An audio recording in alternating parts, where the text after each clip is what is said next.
Hi friends, చాలా రోజుల తర్వాత నేను వీడియో చేస్తున్నాను ఫ్రెండ్స్. మరి ఈరోజు ఒక మంచి నోరూరించే గుమ్మడికాయ హల్వా తయారు చేసే విధానం ఎలాగో చూసేద్దాం రండి. గుమ్మడికాయ పీల్ తీసి శుభ్రంగా కడిగి ఒక బౌల్లో ఉంచుకోవాలి. దాన్ని సన్నగా తురిమి ఒక పాత్రలో ఉంచుకొని పాన్ ఎత్తి స్టవ్ మీద ఉంచుకొని నెయ్యి వేసి ఈ తురిమినటువంటి గుమ్మడికాయని అందులో వేసి బాగా ఫ్రై చేయాలి.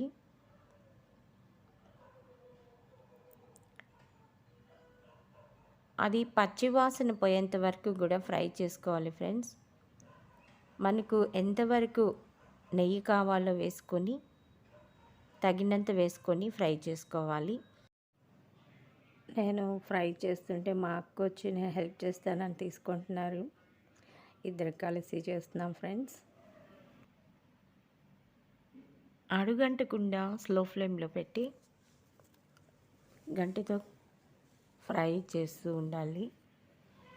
పచ్చివాసన పోయేంత వరకు ఫ్రై అయిపోయిన తర్వాత ఇలా బాగా రోస్ట్ అయిన దాన్ని ఒక పాత్రలో తీసి పక్కన పెట్టుకోవాలి. 1/2 కేజీ బెల్లం తీసుకొని రోట్లో వేసి దంచి పొడి చేసి పెట్టుకోవాలి ఫ్రెండ్స్. ఇలా పొడి చేసిన దాన్ని ఒక పాత్రలో వేసుకోవాలి.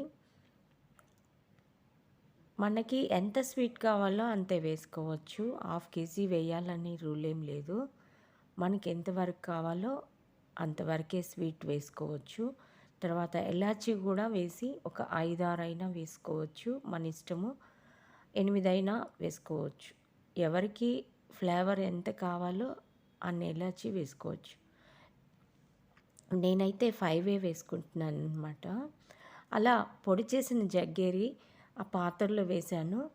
దాంట్లో ఈ యొక్క రోస్ట్ చేసినటువంటి గుమ్మడికాయ తురుము కూడా ఫ్రై చేసి పెట్టింది కూడా దీంట్లో మిక్స్ చేసేసాను. అవి రెండు కూడా ఫ్రై చేస్తూ ఉండాలి. అలా చేసినప్పుడు దాంట్లో నుంచి వాటర్ లాగా వస్తుందన్నమాట.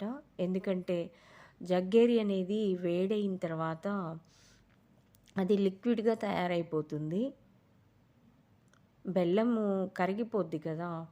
ఇప్పుడు ఈ దంచిన ఇలాచి యాలకులు కూడా పౌడర్ చేసి దాంట్లో చల్లేసేయాలి.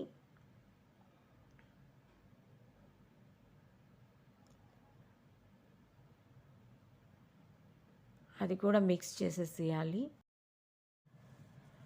ఇది ఉడికే కొద్దీ ఏమవుతుందంటే ఈ బెల్లము లిక్విడ్గా తయారైపోయింది.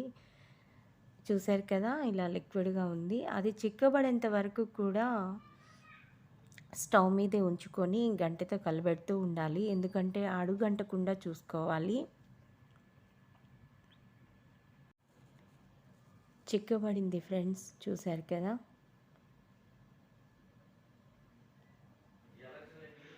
ఇప్పుడు 100 గ్రాముల జీడిపప్పు తీసుకొని నేతిలో వేపుకోవాలి, ఫ్రై చేసుకోవాలి.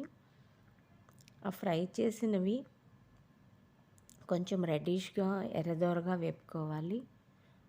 అలా ఫ్రై చేసినవి గుమ్మడికాయ హల్వాలో డెకరేట్ చేసుకోవాలి. చూసారు కదా ఫ్రెండ్స్, నోరూరించే గుమ్మడికాయ హల్వా ఎలా తయారు చేసుకోవాలో చూసారు కదా. మీరు కూడా ట్రై చేయండి. మీకు ఈ వీడియో నచ్చినట్లయితే లైక్ చేయండి, మీ ఫ్రెండ్స్కి కూడా షేర్ చేయండి.